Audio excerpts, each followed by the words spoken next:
Welcome to the second episode of the Summer Shred series. Now today I'm going to be taking you through a full high volume leg session, showing you the ins and outs of what I do to get shredded within the next 8 weeks. Let's go.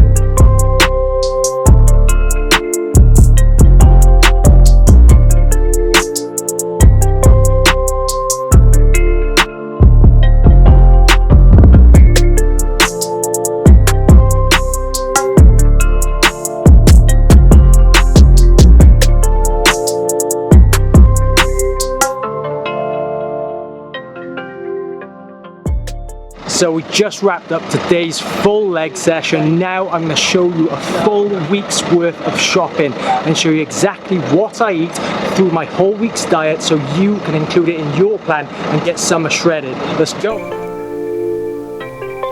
Just arrived here at Aldi, ready to get the food shop in. This is one of the best places by far to shop on a budget and still get the best high quality brands to fit in your diet so you can maximize your results. Let's go.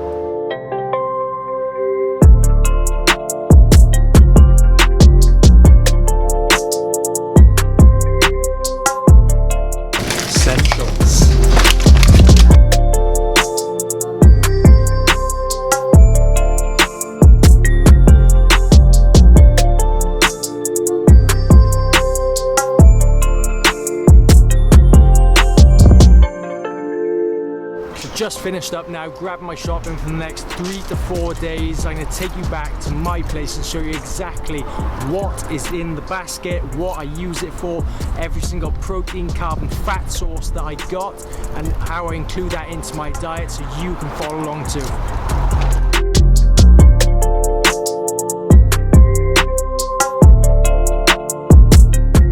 So we just got back and this is what we got. It'll cover me roughly for the next 4 days.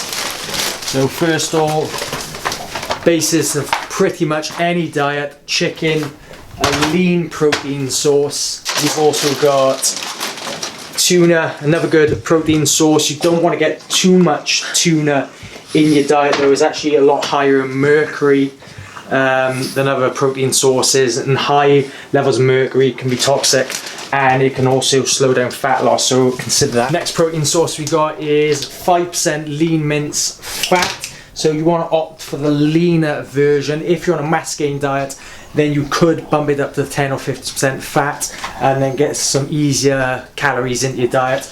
But as I'm on a shred, I want to cut my fat down so I control what fats I put in my diet, so I'll opt for the 5% there. We've also got salmon. Great source of omega-3. Omega-3s, in my opinion, are essential in a fat loss diet, and I include it in most of my clients' plans. So the fat cells in your body, if you can surround those by omega-3 fatty acids, your fat will be more susceptible to actually releasing from the cell and burning.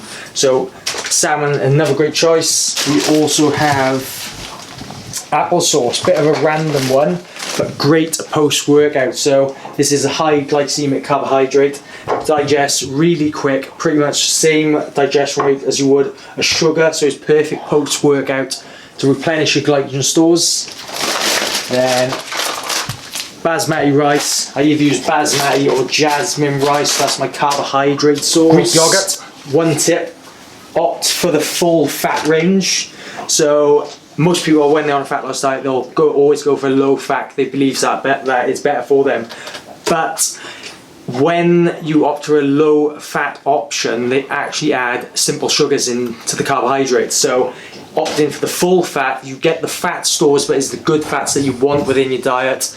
I put that in normally my evening meal, and I pair it with raspberries or blueberries. One, because it helps blunt your cravings with something sweet in the evening, but raspberries actually shown in the evening you have a hormone called ghrelin, which raises. It's the hormone that makes you feel hungry, and raspberries contain a compound that lowers ghrelin, so try them if you want to blunt your evening cravings. Spinach, lettuce, fibre, always get your fibre inside, and your diet helps with digestion. Eggs, another great protein source, and obviously the yolks, a great fat source. If you are getting just egg whites in your diet and not the yolks and taking the fat out, you do run the risk of depleting B vitamins. Now, you've got avidin and biodin that's contained within an egg, and if you remove the yolk you can deplete the B vitamins, but as long as you're either getting B vitamins from other sources in diet or supplementing with a multi-B-vit, then you'll be fine. We also have pistachios, a fat source, ideally something like walnuts, almonds, cashews, another good source. Lemons, staple of my morning routine. Every morning, hot lemon and lime water over my black coffee. This will help to alkaline your body, puts you in a state of fat burning. I do that every single morning.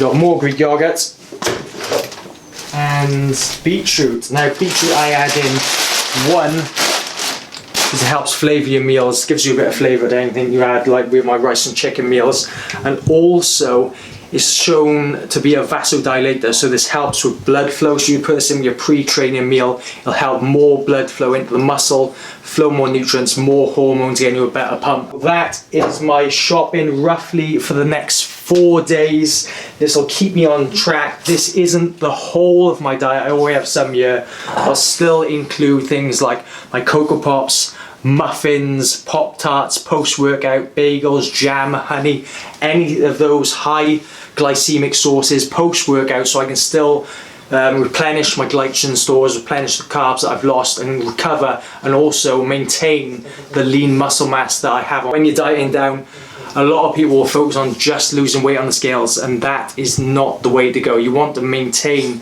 as much muscle mass as possible. Every pound of muscle mass that your body holds, it speeds your metabolism by 50 calories. So if, for instance, you lost 5 pounds of lean muscle tissue, your metabolism is going to slow down by 250 calories, and that's going to put you in a bad state. So you want to maintain your muscle mass, and even if you can, increase it by strategically placing your carbohydrates in the correct places in your nutrition routine. So that is it for this episode of the Summer Shred. Come back next week, we'll have another banger for you. We got so many more tips to go, and I'll show you how I'm getting on, how far my physique has progressed, and the next steps that we're going to do to enhance it the final weeks. I'll see you on the next one.